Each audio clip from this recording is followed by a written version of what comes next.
On est seul en France à faire ça. L'idée, c'était la première fois d'y associer bien sûr François Barouin, qui est président des maires de France, et de rappeler qu'est-ce qu'on avait mis en place pour les maires et pour les mairies par l'intermédiaire de la région, rappeler son rôle.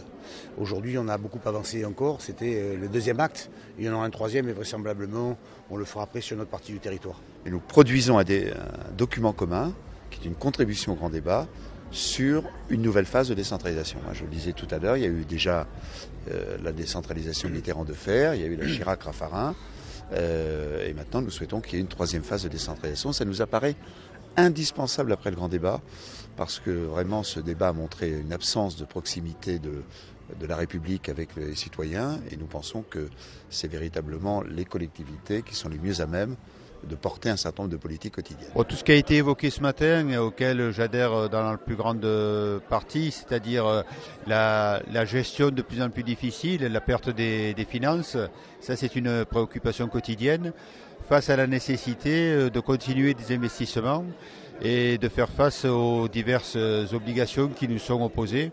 Mais au quotidien, nous sommes face au grand problème de trouver les finances pour répondre aux attentes de nos concitoyens.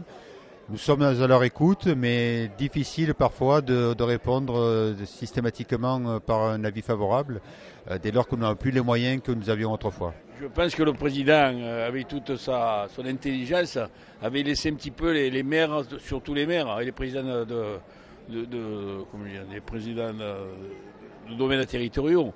Ils avaient un peu laissé les présidents de région. Ils nous avaient un peu ignorés. On l'a vu au congrès les maires. Je pense que maintenant, il a très bien compris que s'il y avait eu les maires, je pense que les gilets jaunes, ils auraient tout compris avec nous. Parce que nous, dans le contact avec ces gens-là, on sait de quoi ils souffrent, on sait du pouvoir d'achat. Voilà, on sait très bien. Ça, il nous a ignorés. Je pense que maintenant, avec le débat national, il s'aperçoit qu'il a besoin des maires. Et on voit qu'à toutes ces réunions, les maires sont présents.